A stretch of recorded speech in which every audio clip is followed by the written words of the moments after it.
that are being made for the deaf, they have clear plastic right here, so you can still read lips. Oh, okay. Wow. That makes sense.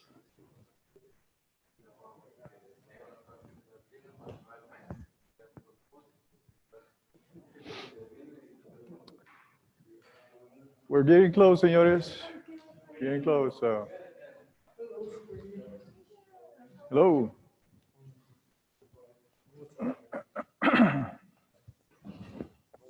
Good afternoon, everyone. Señor.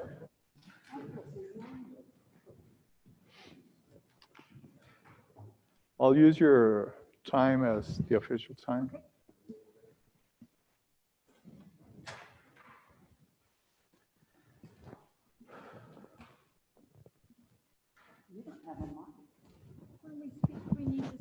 I have. Yes, ma'am. Yes, please.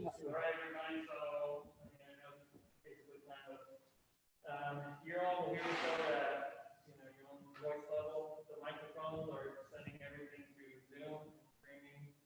So anyone who wants to participate live will see it through Zoom. They want to basically talk to you guys directly.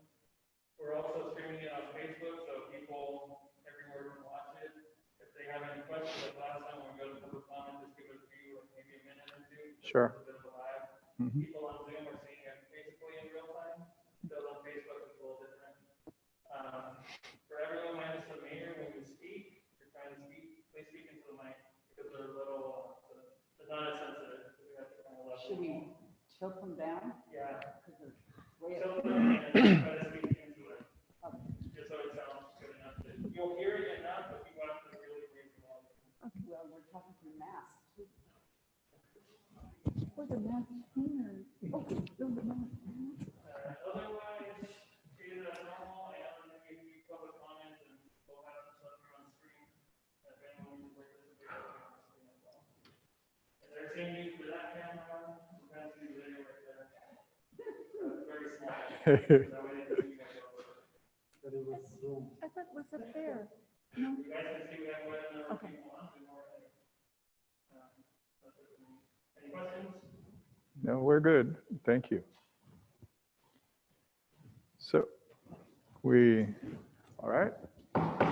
We're going to call this meeting to order. So if you'll stand with me, please, we'll say the Pledge of Allegiance. Ready, salute. I pledge allegiance to the flag of the United States of America and to the republic for which it stands, one nation, under God, indivisible, with liberty and justice for all.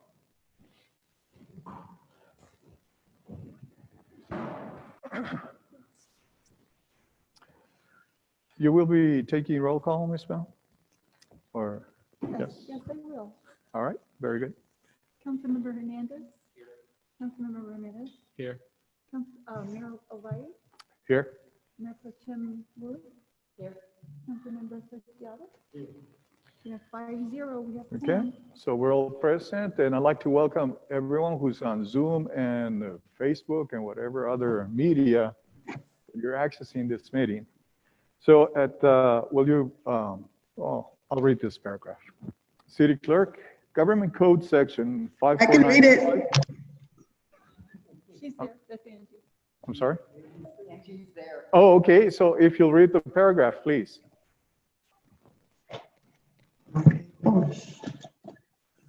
Oh, go ahead. Let me see. Okay, any person, Government Code Section 549.425.3, the members of the City Council successor agency are entitled to receive a total of $300 per month. Because of being elected to the City Council, they receive no other compensation for city as a member of the successor agency.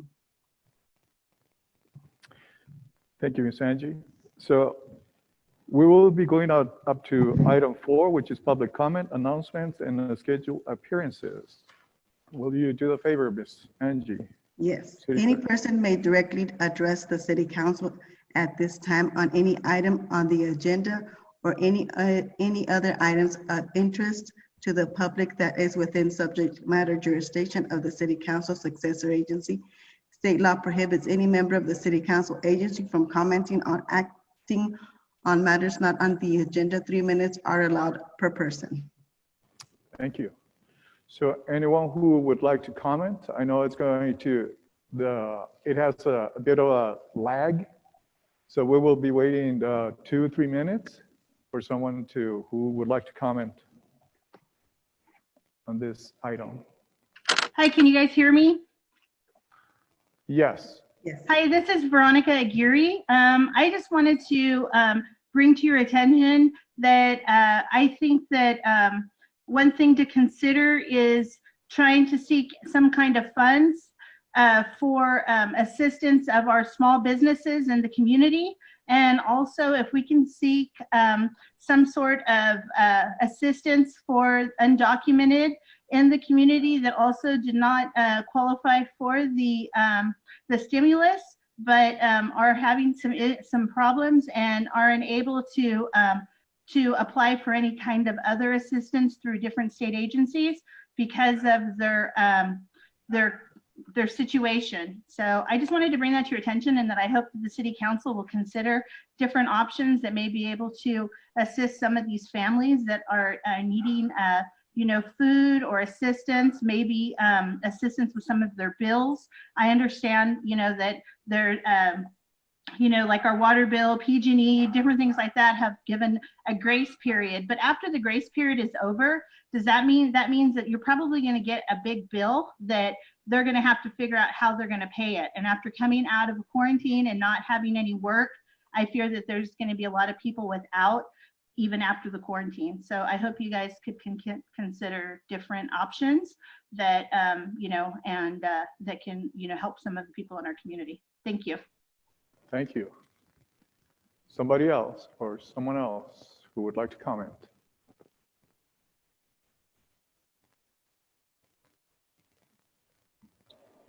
This is Alicia Ramirez with Assemblyman Rudy Sal's office. Very good. Go ahead. Good afternoon.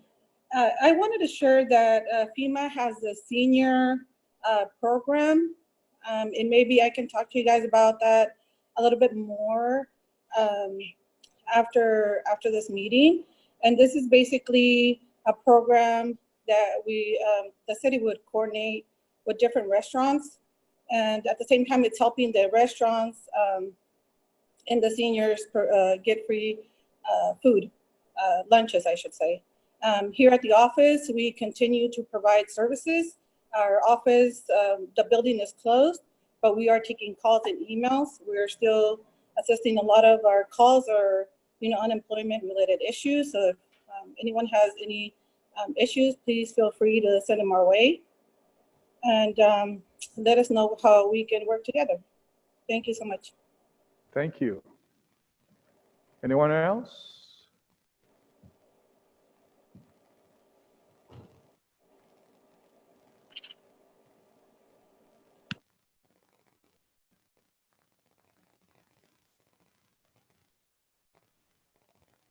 Okay.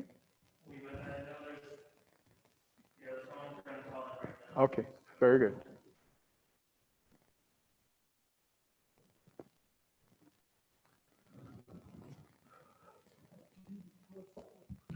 Yasmin, is that you? Yes. Okay, give me 1 second to pull up your picture.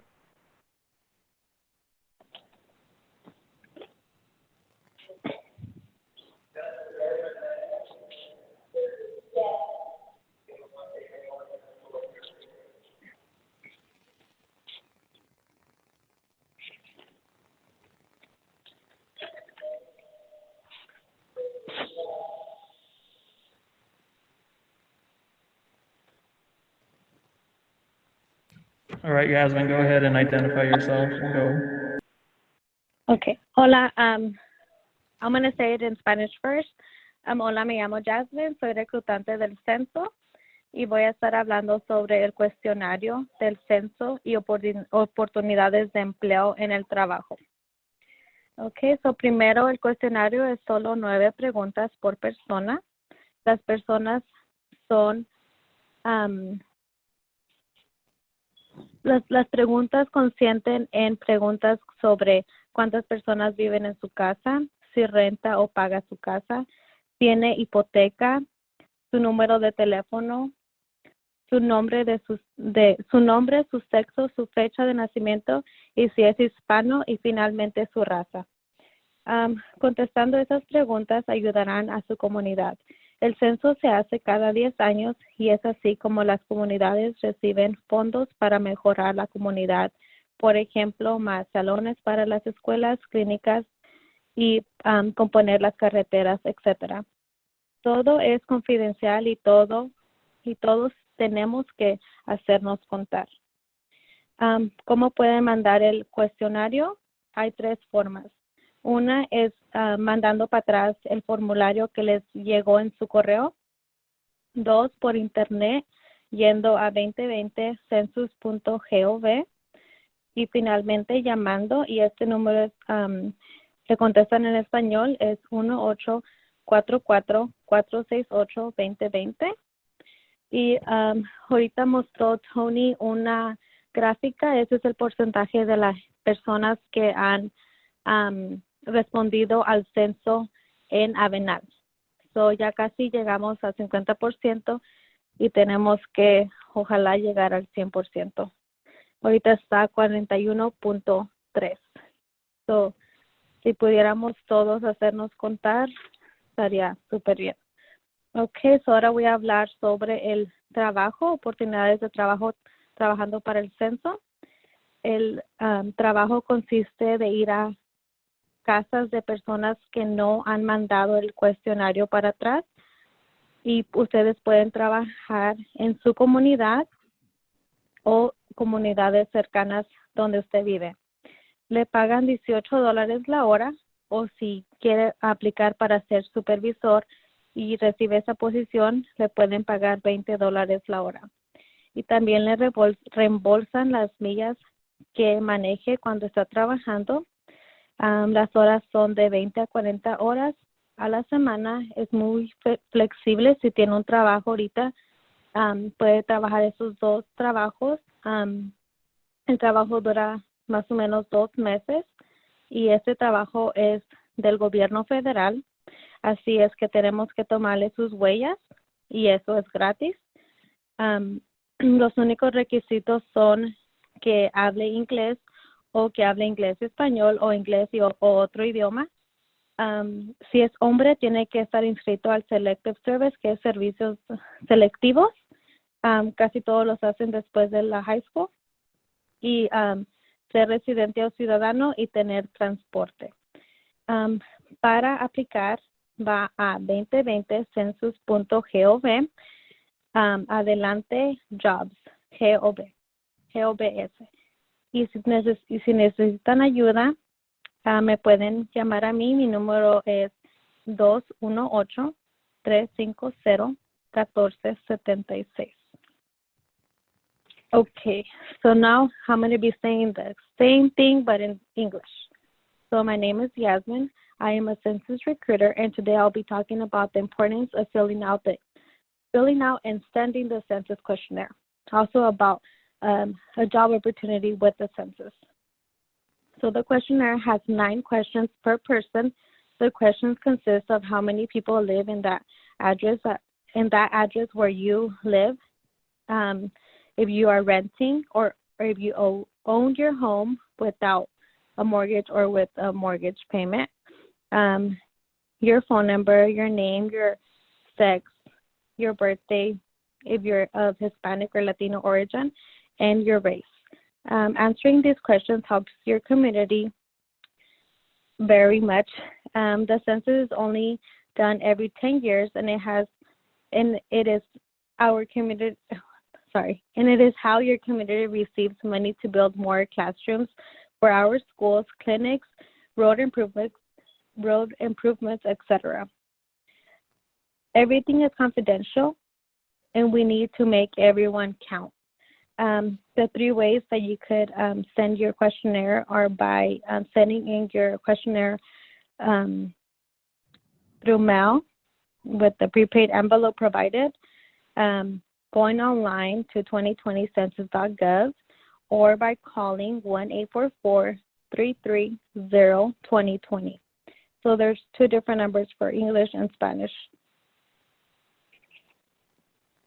Another, now talking about the job consists of going to people's addresses who have not yet turned in their questionnaire. And you can work within your community or surrounding communities. You get paid $18 an hour, or if you would like to be a supervisor and you get the position, it's $20 an hour, and they will also reimburse you for the miles that you drive when you're working. You could work between 20 to 40 hours a week, and these hours are flexible. How I mentioned, if you have two jobs, you could easily work both. We do also work weekends. Another thing is that this is a federal government job. Therefore, you do need to get your fingerprints taken, and those are completely free. The job will last approximately 2 months, and the only requirements are that you know how to speak English, or English and Spanish, or English in another language. And if you're a guy, you do need to have signed up for the selective services, be a resident or citizen, and have reliable transportation.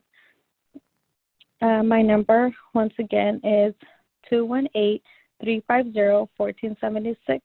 And to apply, you go to 2020census.gov/jobs. And that's my presentation. Thank you. Jasmine, could you speak real quick about the response rate in Avenal? Yes, the response rate in Avenal now is 41.3, which it's okay because it's moving up. I've been checking it since the beginning of the month. It was a lot lower, but we need to at least be 50% by now. They send it since March. It's been a month now. Most of us are at home. It just takes maybe 10 minutes out of your day to fill it out. It's really, really simple. It's just questions that you already know, your kids' birthdays, if you rent or own your house. It's just basic questions, and it doesn't matter if you're legally here or if you're not, and everything is confidential.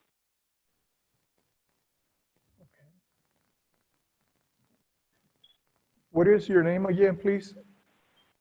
Yasmin. Yasmin. Okay, Torres. Yasmin. Yes. Could you repeat your phone number or put it up there on the screen, please? 218. My phone number is 218-350-1476.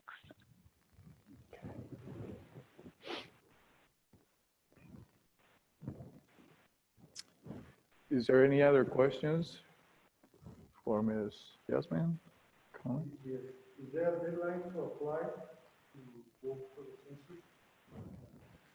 There's no deadline at the moment. We are actually trying to recruit because a lot of people are, I don't know how to word it. They are not feeling safe with the virus. So a lot of people are not taking the job. So that leaves more opportunity for other people that do want to take the job.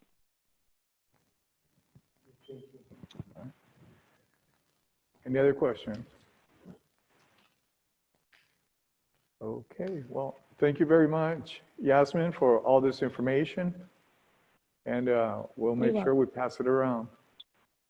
Thank you. Is there anybody else who would like to comment?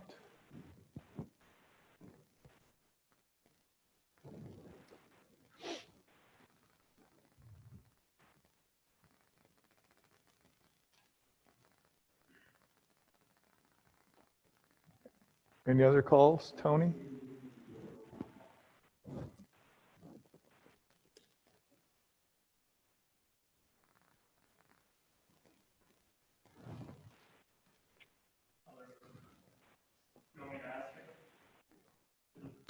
Yasmin, there's a question if they'll still be doing door-to-door questionnaires. Yes, that we should have started in April, but now with this virus going on, we have word to start in June, but it's not official. And everything, we're trying to get ready for safety measures to be taken because we want people to answer the door. So right now we have it until June 1st. That's when we are planning on starting again.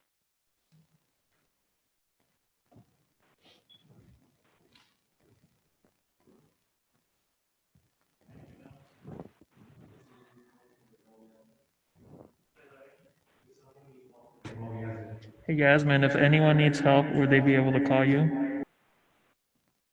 Yes, that's why I provided my phone number. You guys could call me, or if you guys want, I could also give you my email address if that would be better, or you could text me as well. My email is Yasmin, how I spell my name, YASMIN, .Torres, TORRES, at 2020census.gov.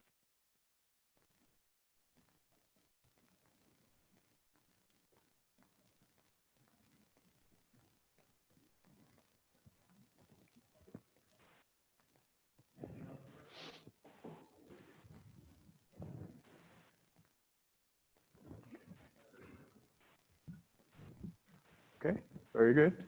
Anybody else with, for comment? Thank you, Yasmin.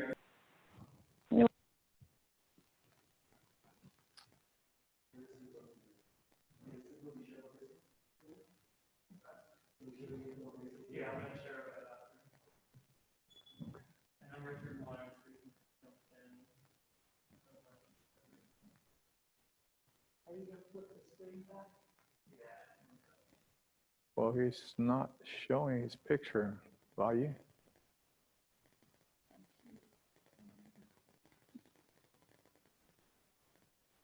Okay. Richard Valle, are you on? Are you ready to present? Yes, I'm on. Can you hear me? Yes, go ahead. Well, thank you, Mr. Mayor. I spoke to Melissa Witten earlier today. I understand that you guys were going to receive some information from her attendance of the meeting, the Board of Supervisors meeting this past Tuesday, and then I would follow up. Okay.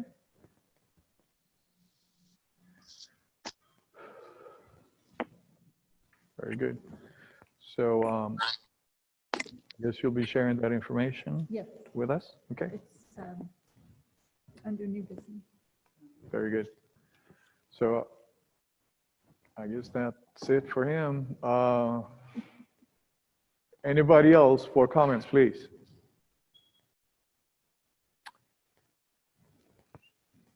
Okay. All right, so we're going to be proceeding with item number 5, which is consent calendar. Item A, consider Avenal Police Department declaring patrol vehicles surplus property.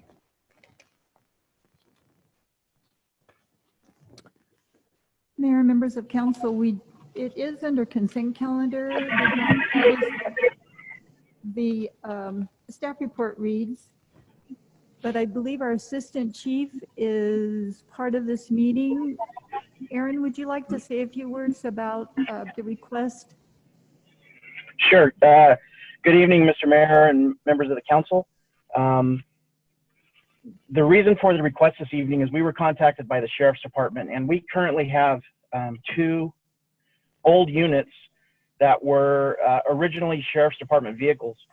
At some point from the time when the city used to contract with the Sheriff's Department and we took over, we purchased those vehicles from the county for $1.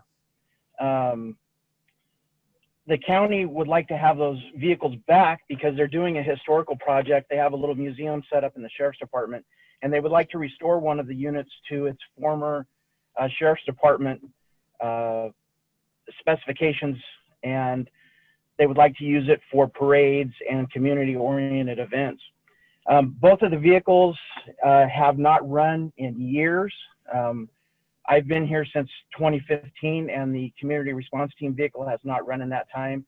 And then the second unit has not run since 2016. So neither of the units are drivable, or I'm not sure if we could even get one of them running. I know the one that was running was having overheating issues. So my request is that since they sold them to us for $1 and they're no longer even serviceable, that we designate them surplus equipment and we allow them to be transferred over to the Kings County Sheriff's Department. Any questions? Any questions for our chief? Give us space on the lot up there. Pardon? I said that'll give us more space on the lot up there. Yes, we actually have several of our old vehicles out there that are just sitting. So it would be nice. I'm sure Scott and Rob would be glad to be rid of those vehicles from our city yard. Okay. So, hearing no questions, we need a motion for this item to approve the, Is that consent calendar or is it item? It was consent calendar, but I did ask our assistant chief just to give a little information about it. so we But just, it is the one item on there. so we just need a motion and a second. Okay, so who moved first? Mr. Preciado, okay. So we have a first and second. I'm sorry, who was the second? Mrs. Woolley,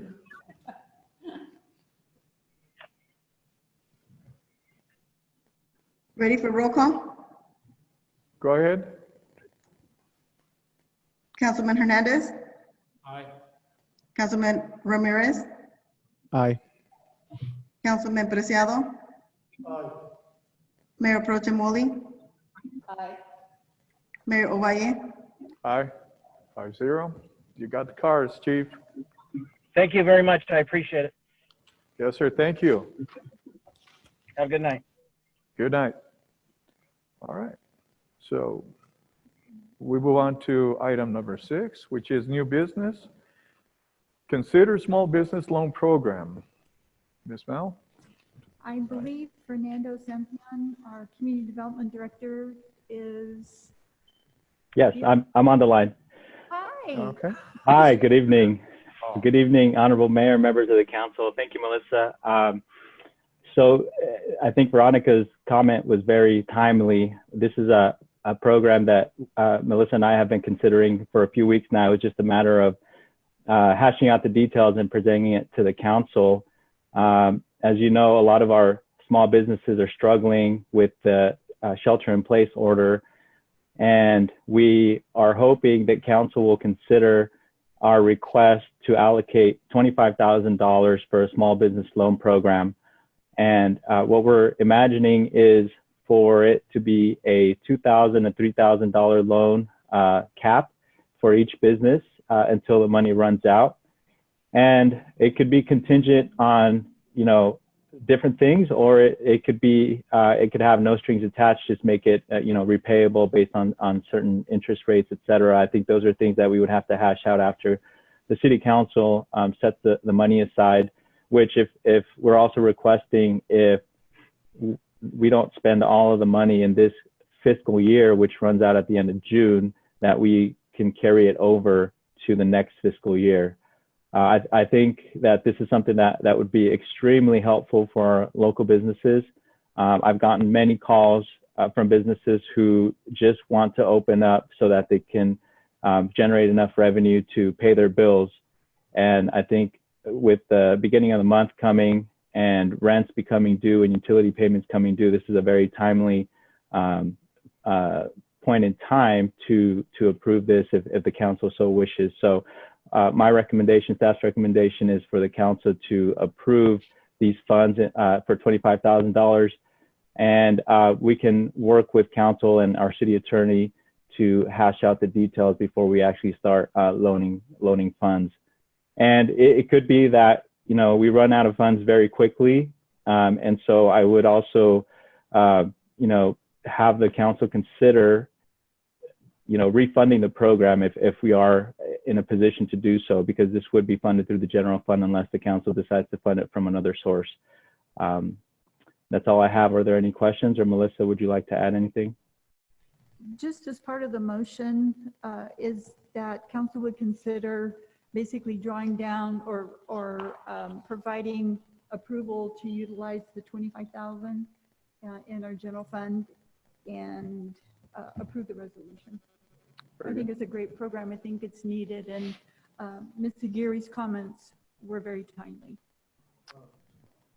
Comment, question for staff. The $25,000, how did you come up with that amount?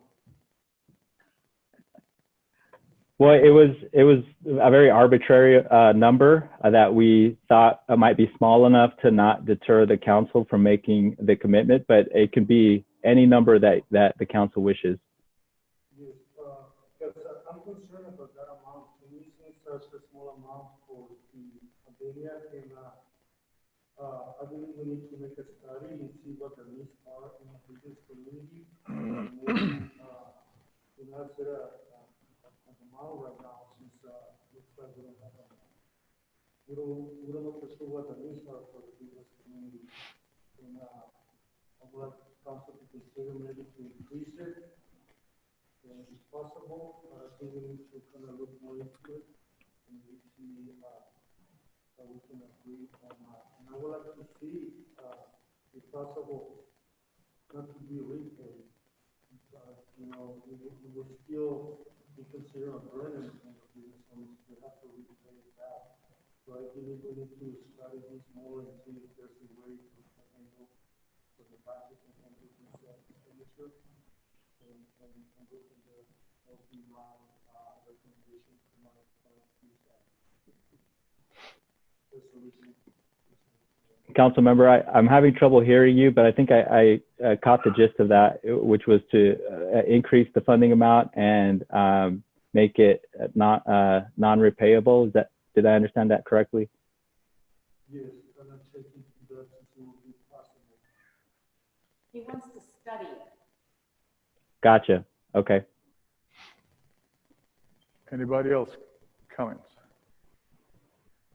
I think we should go ahead and approve this. I mean, we can also always do something more in the future, but it seems like more of an emergency need that we need to get out there. They need it now. We don't have time to wait. Okay. With that in mind, I would like to make a motion to increase it to double it to $50,000. But I would like to, I would like to see some business not receive any funding because the funding was Okay. Where is the money coming from, please? Fernando, do you have those funds in your budget right now? Yeah, I can move different funds around to accommodate that. Yes. Okay. So it wouldn't require a budget adjustment, so to speak. We wouldn't be drawing down.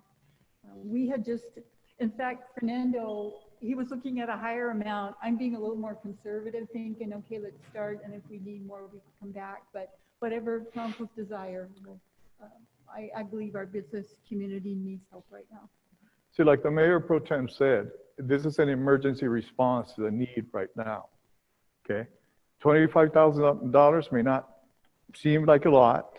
Okay, but if we consider the amount of $3,000 per, that covers 8 different businesses to cover their loans or whatever need they have. Currently, it's an emergency. We do not know what the consequences also financially is the city is going to have to bear in not so distant future, right?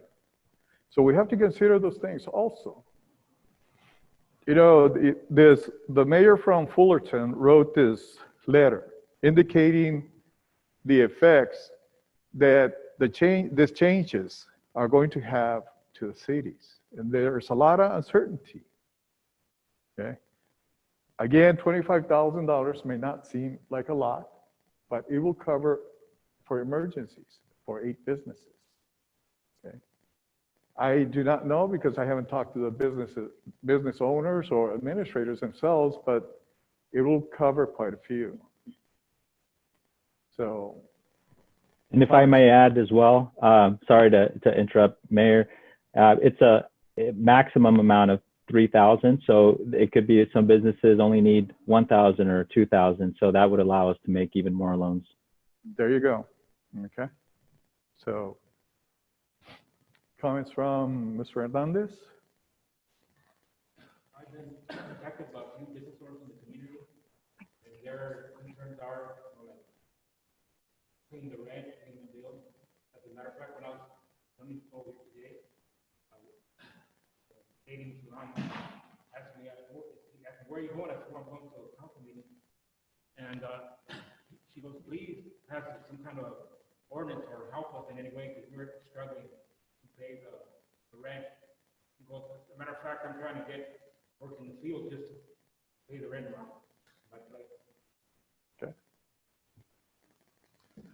I do strongly believe that, this $25,000 would be able to help some businesses, but of course, the maximum reach that we can do is about, like the mayor mentioned, it's about 8 businesses, and there's currently, a lot of businesses that I personally know are struggling to pay their rent, utilities, payroll, and other expenses. And I believe that it should be increased to $50,000 minimum, and work on a study to see what the actual needs of the businesses are. See, this is the thing, okay? All right. We know the need exists. How much of that need, we don't know, all right? So we're having this knee-jerk reaction to this moment, right? We're not saying no. If more money is needed, you know what? We'll come back and approve for the additional need, right? So, but it's the council's choice, right? Like Mr. I even forgot your name. Santia. Fernando. Like he said, the business might only need $1,000, all right? 3,000 is the maximum that we're proposing. So 25, let's say I only need $1,000 for the rent. So that's 25 different businesses, right? So. I made a motion to double it to 50,000, and that's necessarily need the money. So I did make a motion, so I made a motion. So I would like to see if council agrees or not. I will proceed to that. Would you mind clarifying the motion? Was it including a study as well? Yes, I would like to amend the motion to $50,000 and stuff to make a study so we can see what the needs of our business communities are and see if we stay after the program starts. We can see the real needs. At this time, we just need to do something for our community. That will be a good start. Yeah, there's a first. Is there a second? I will second. Okay. There's a first and second. Roll call, please. I'm sorry, could you repeat that? Because it was really bad connection or something. I could not hear anything. Mr. Preciado made the first motion, and it was seconded by Mr. Ramirez. But what did the motion entail? To approve the resolution that raised the amount to $50,000 and to have staff do a study after the program starts. So go ahead and start the program. Okay, thank you. Councilman Hernandez? Aye. Councilman Ramirez? Aye. Councilman Preciado? Yes. Mayor Pro Tem Woolley? Aye. Mayor Ovalle? Aye. Okay, 5-0. That's resolution 2020-21. Thank you. Thank you.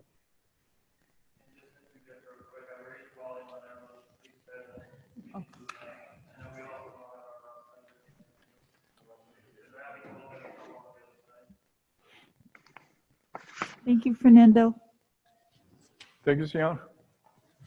Okay, so we move on to item 6B, information regarding the Kings County Board of Supervisors meeting held on April 28, 2020, emergency stay-at-home resolution.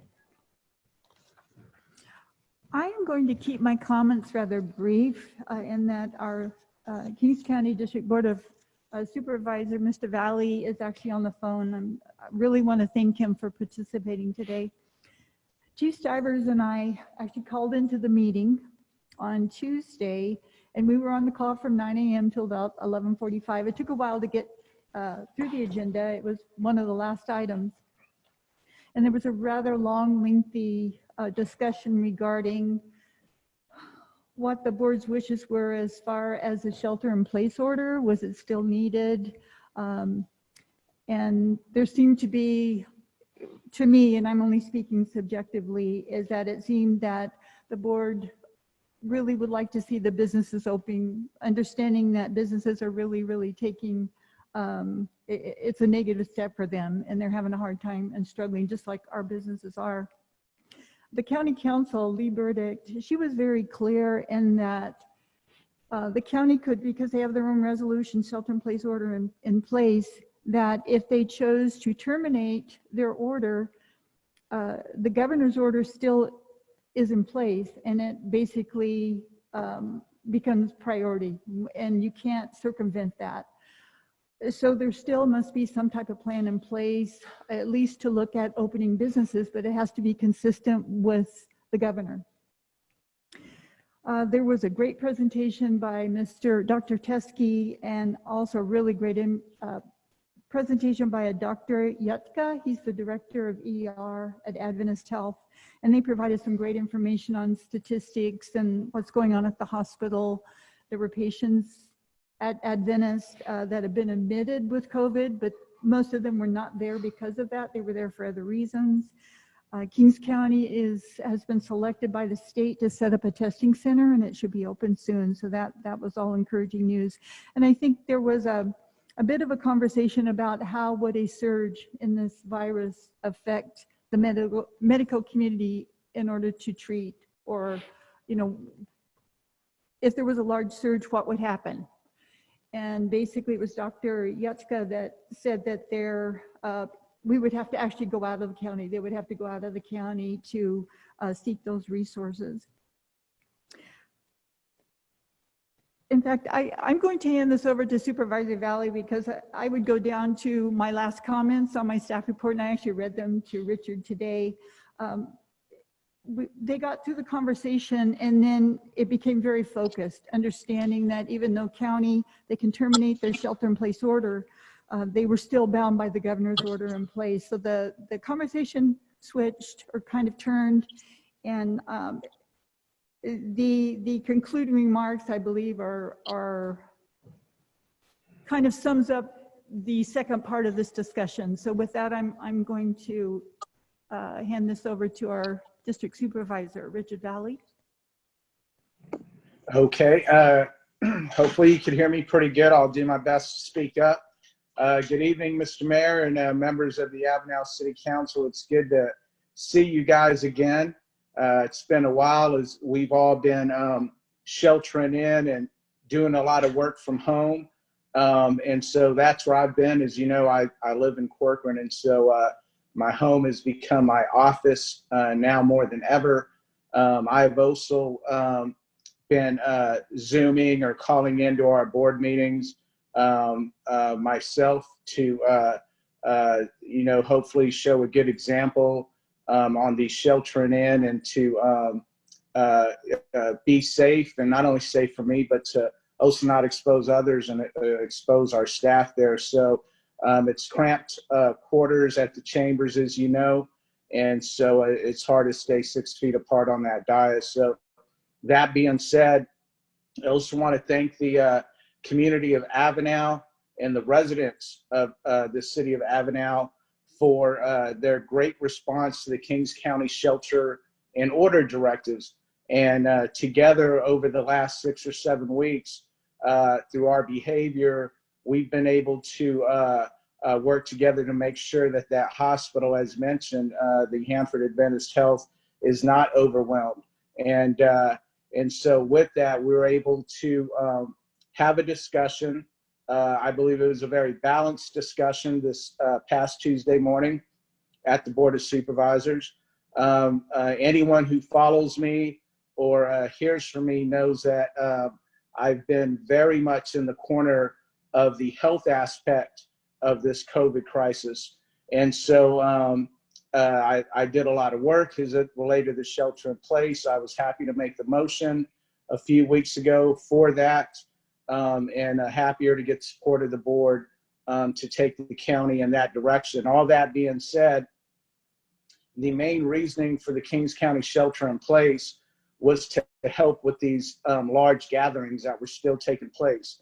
On weekends, I was getting a lot of calls, text messages, direct messages from all over the district, especially Avenal and Kettleman City, where folks, our community members who are observing the shelter in place and doing their best and sacrificing their ability to go out and have fun, which we all want to do. And I can't wait to be able to do that myself.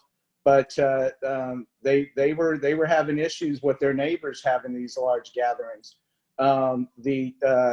The Tuesday that we had on the agenda to vote for our shelter in place, there was a large gathering here in my neighborhood. On Sunday morning, I saw a bounce house get brought in at 7 in the morning, and I saw about 30 people in the front yard for a kid's birthday party all day and all through the evening.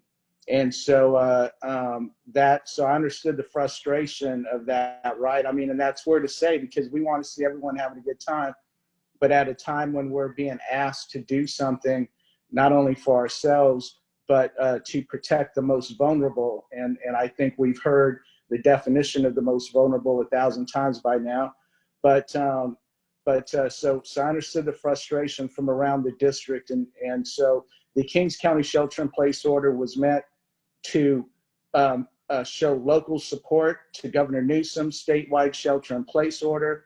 We stressed that it was very important. So we sent a message to the residents of Kings County that the Board of Supervisors, the county, takes that shelter in place directive seriously.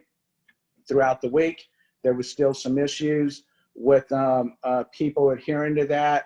And so we brought back a resolution the following Tuesday, which we passed, that simply said that the Board of Supervisors was supportive of law enforcement's efforts. That includes the PDs around the county and the sheriffs and his hardworking men and women to support their efforts to enforce the shelter in place order, which we know the sheriff has been very vocal, as many of the other chiefs, that it was an educational mission, meaning no one was looking to go out and write citations or ticket people or fine people.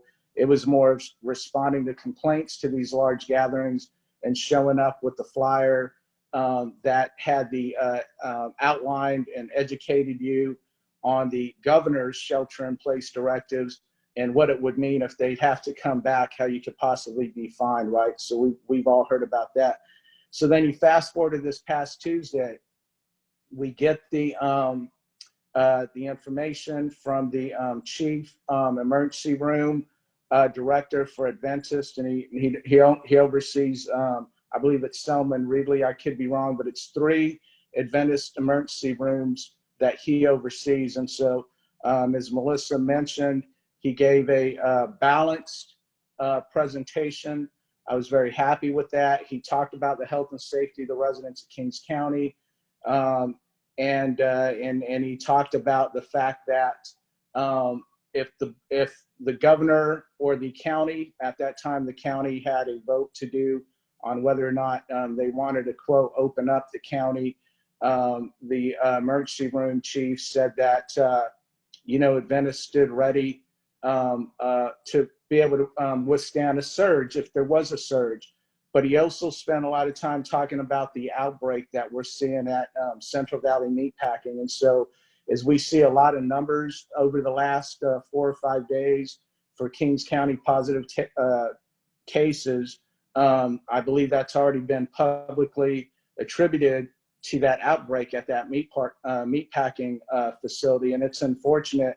But the doctor said that if 5% of those employees got sick enough that they needed hospitalization at Hanford Adventist, then the hospital and the staff would be overwhelmed.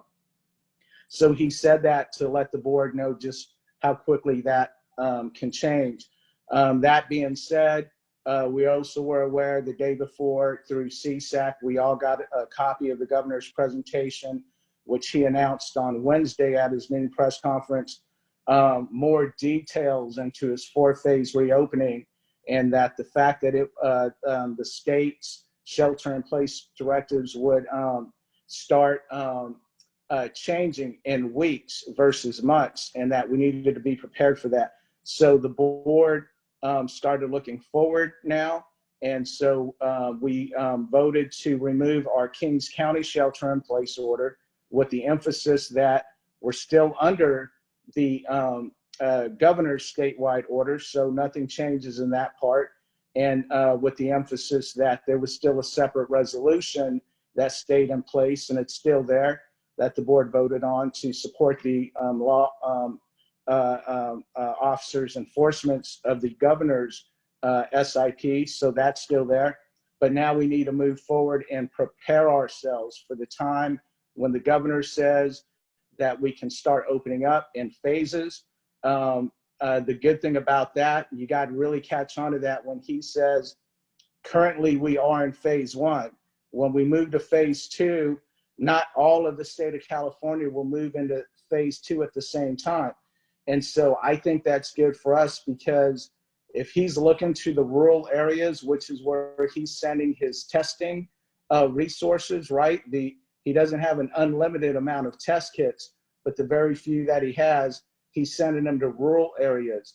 And I'm hopeful that that sends a signal that if we get our testing, our tracing, that we get a grip on that, that we could be one of the first areas to quote, open up into phase 2. So I'm happy to report that the state arrived today, right there in front of the admin building where the old courthouses currently sit there at the Kings County Government Complex. Those buildings have been empty for a while now that the county has a new courtroom. And so that's where the testing site is being set up. So state got there today. They can be set up usually within 96 hours. And then I'm told that there will be a portal where people could go to and schedule an appointment to be tested. And so there's going to be some priority testing, and I'll get more information on what that means, whether it's law enforcement, firefighters being tested first. But I understand that there's some there's a priority list, and then once you get that out of the way, then the general public can come and be tested. So that's how I was able to be supportive of casting a vote to remove the Kings County shelter in place. And so you'll start to hear me more always stressing that we adhere to the safety guidelines that we're being asked to do, but also do a lot of work and being proactive now so we could get the county opened up and get people back to work, but do so in a safe manner, and that we make sure that we also are focusing on the health of our economy and the health of those businesses that we're going to need them to be there when we open up. So thank you. I'll pause there and I'll stay on if there's any questions. Thank you. Any questions to Supervisor Valle? No, he said a lot. Richard, would you mind, and maybe you did say something, regarding the health officer, the direction he was given by the board for this next meeting, the information to bring back? Yes, thank you, Melissa. So the board, in the motion to remove the county's SIP, the second part of that motion was asking Dr. Teskey to work with businesses, but to come back and identify what businesses around the county can open up, especially when you start looking and learning more about phase 2 and phase 3, and starting to formulate a plan. So it'll be a working plan. And that's when I mentioned earlier that I know personally I'm going to be proactive with that plan. I'm looking around different plans in different languages around the United States, and look forward to providing my input into that plan as well. But this Tuesday, you could also do the same thing. You could Zoom into the Board of Supervisors. You could call in, you could listen, and hear that update in real time. Thank you. Okay. We do have a comment, Richard, this is Councilmember Preciado. We had a conversation last night, and I just would like to thank you for the hard work and the time that you have been investing in the COVID-19 began. I want to thank you for all that information you're placing on Facebook, and for caring not only for Brooklyn, but also for Avenal City, Scott, for the whole district and countywide. That's what I like to see, that a supervisor not only tries to do the good thing for the district, but the whole county. And I appreciate that. Well, I appreciate those words, Councilman Preciado. It was frustrating early on, like many of you who are in positions where people elected us to do a job, and that's to lead. Early on, it was very frustrating to just sit back and not be able to do anything, and that's not within the fabric of Kings County or their leadership. And so it took a minute, but the first opening that I know that I saw that I could jump in and fight back and get on offense, that's what I've been doing. And so just like many of you, and so I look forward to the day I can come back to the city of Avenal, be in your chambers in person, and continue to work together. But always, everyone knows how to reach me. I'm accessible over the last 12 years. My cell phone is out there everywhere. We communicate a lot through Facebook. I'll continue to share information through the live videos, but always know that I'm still with you, and I'm only a phone call away. Thank you. Anybody else? Comments? Questions? Well, I too would like to thank you for all the work that you have done, Senor, and for keeping Avenal in mind as you take action in your meetings and your job. And like you said, for the last 12 years, you have kept your word, that you were going to work for Avenal, as well as the other cities that you're in charge of. So I thank you for that. And, I just pray that you're given a lot more years as supervisor. So thank you. Thank you, Mr. Mayor. Thank you. Any other questions, comments? Okay, so we thank you for your time.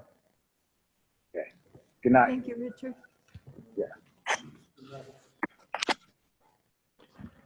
Okay, with that, we go on to item 6C, information, RE 2020 USBR water allocation conservation measures. Ms. Mel. Yes, Mayor, members of council, this is basically an informational item at this point.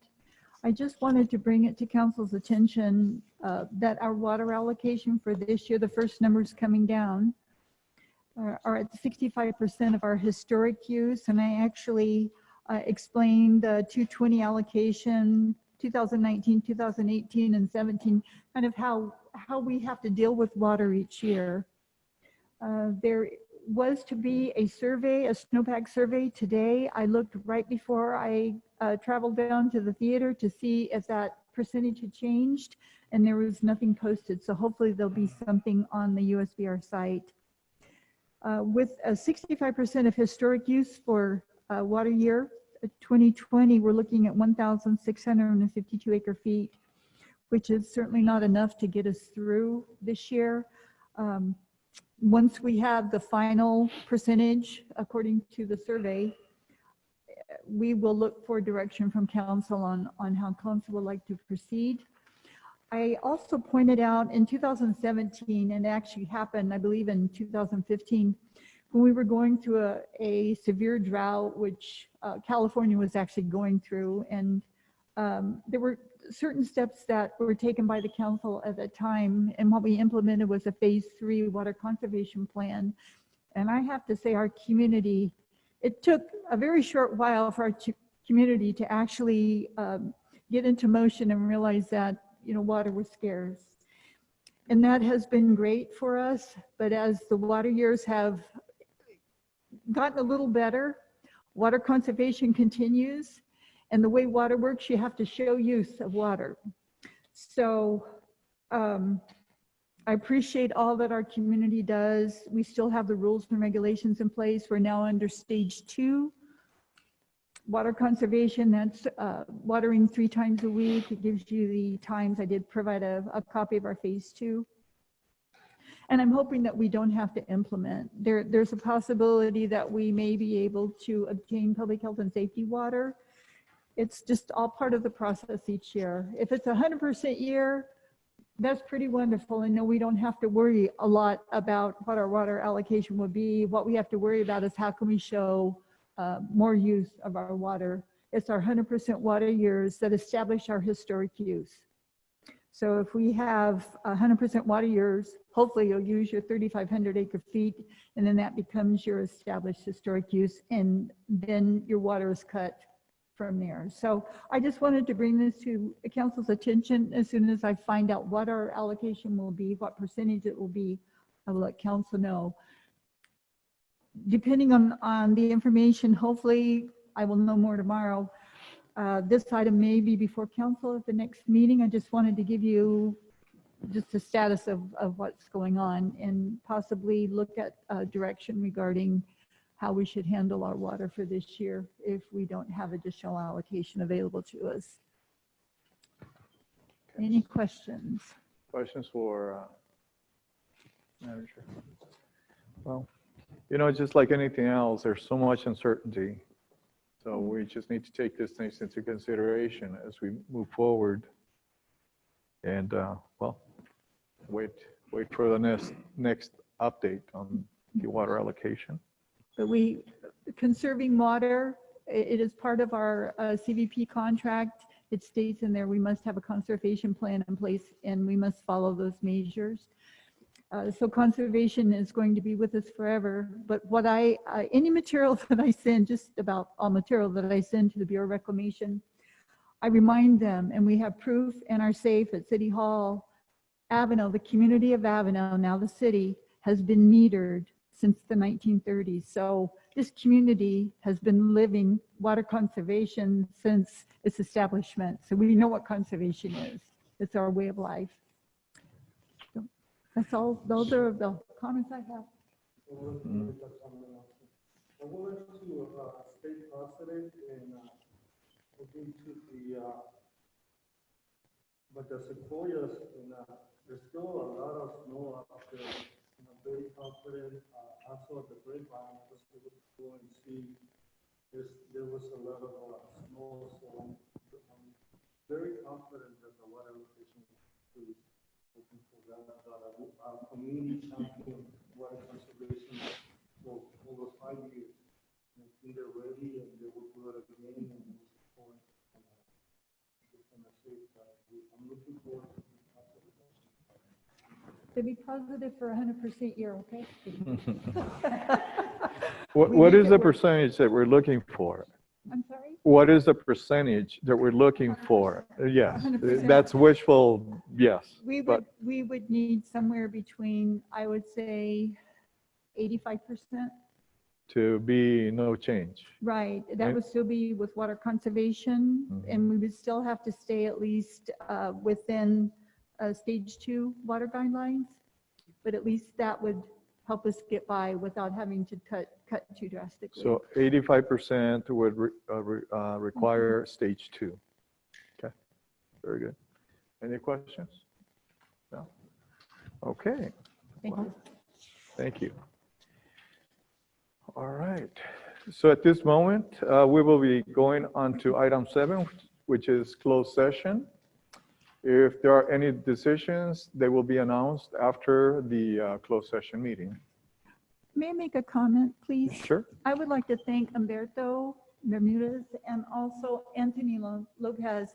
They have spent at least 2 days down at the theater, is that correct? Setting up the meeting for us, and I want to commend them and thank them very much. They've done a great job. So I did want to acknowledge them. Thank you. Awesome. Yes. And we'll just quickly acknowledge Juan Carlos and Gallery for lending us their internet. Okay. All I heard was an echo. Echo. Oh, okay. Awesome. Thank you, Gallery. I think you told me that last night. Okay. I don't All know right. how you all do this, but it's pretty That's wonderful. great. Thanks to the gallery. Yeah. Are they open? I mean, Yes. I've called so many times and no answer. I've gotten to. Man. Are we gonna have time for a closing comment and direction to start after closed session or before closed session? It's entirely up to council. We didn't include, but certainly if council would like to make comments, that would be up to the mayor. Where you would like Well, that. we will now have or closing comments after closed session. Okay? After, okay. Yes. So, Okay, I believe we're again- going to the closed session chat room. yes, ma'am. Thank you.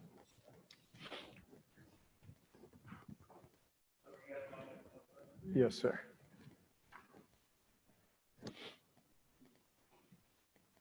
We do have at least 3 people from PCR that will be joining us to go into the park. I would have texted you, I thought, but I texted you.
For anybody that's still online, got that? All right, for anyone who's still online, council has ended the meeting, no announcements. They've adjourned about 5 minutes ago. Thank you. We'll be ending the video conferencing now.